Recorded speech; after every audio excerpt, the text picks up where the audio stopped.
Hello বন্ধুরা, তোমরা সবাই কেমন আছো? আশা করি ভালোই আছো। আমিও খুবই ভালো আছি। বন্ধুরা, আজকে খুবই স্বাস্থ্যকর একটি টিফিন রেসিপি তোমাদের বানিয়ে দেখাবো।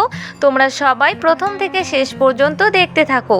টিফিন রেসিপির জন্য এখানে দুটো কাঁচা ডিম আর একটি আলু নিয়েছি। আলুটি খোসা ছাড়িয়ে জল দিয়ে পরিষ্কার করে ধুয়ে নিয়েছি। এবার গ্রেটার দিয়ে গ্রেট করে নিচ্ছি। তোমরা সরু সরু করে পাতলা করে কেটে নিতে পারো, আবার গ্রেট করেও নিতে পারো।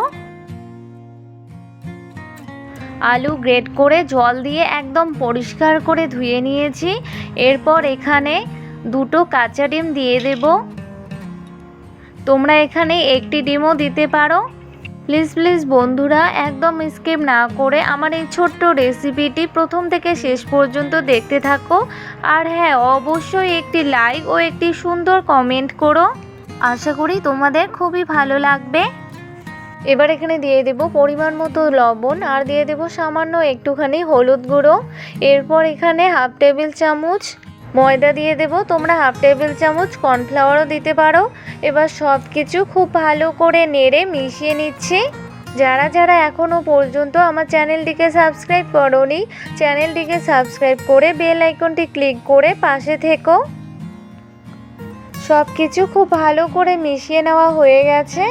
বন্ধুরা, একদম স্কিপ না করে পুরো রেসিপিটি দেখতে থাকো। এবার কড়াইতে দিয়ে দেব সর্ষের তেল। তেল নেড়ে নিয়ে হালকা গরম করে নেব। তোমরা এখানে সাদা তেলও দিতে পারো। তেল হালকা গরম করে নিয়েছি। এবার আলু ডিমের মিশ্রণটি তেলের মধ্যে দিয়ে দিচ্ছি। জাল কিন্তু একদম লো আঁচেই থাকবে। এবার মিশ্রণটি চারদিকে খুব ভালো করে মেলে দিচ্ছি। এবার একদম লো আছে থালা চাপা দিয়ে 5 মিনিট জাল করে নেব আর আলুও সেদ্ধ করে নেব। 5 মিনিট জাল করে ফিরে আসলাম। এবার থালাটা তুলে নেব, তুলে দেখব হয়েছে কি না।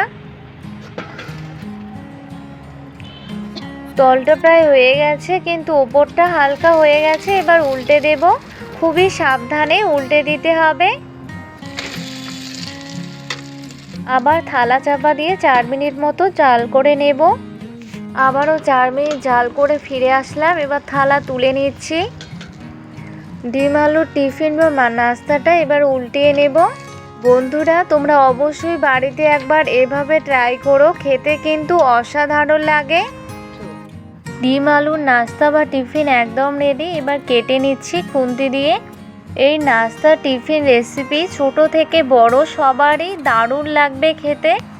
খুবই স্বাস্থ্যকর একটা রেসিপি। তোমরা অবশ্যই বাড়িতে ট্রাই করো। আর এই রেসিপিটা খেলে অনেকক্ষণ পেট ভরা থাকবে। আমার তো দারুণ লেগেছে খেয়ে। আশা করি তোমাদেরও খুবই ভালো লাগবে। প্লিজ আমার এই ছোট্ট রেসিপিটি তোমরা সবাই দেখে নিও। নাস্তার রেসিপিটি 4 ভাগ করে কেটে নিয়ে আর একটু ভেজে নিলাম। এবার নামিয়ে নেব। তোমরা যারা যারা নতুন বন্ধু হতে চাও, বড় ভিডিও দেখে নিয়ে তারপর বন্ধু হবে।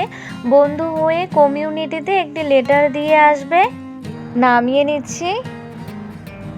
বন্ধুরা, আমার এই টিফিন বা নাস্তা রেসিপিটি যদি তোমাদের ভালো লেগে থাকে তাহলে অবশ্যই ভিডিওটিতে লাইক, কমেন্ট এবং শেয়ার করবে এবং অবশ্যই চ্যানেলটিকে সাবস্ক্রাইব করে বেল আইকনটি ক্লিক করবে। আজকে এই পর্যন্তই, দেখা হবে পরের ভিডিওতে। বাই বন্ধুরা।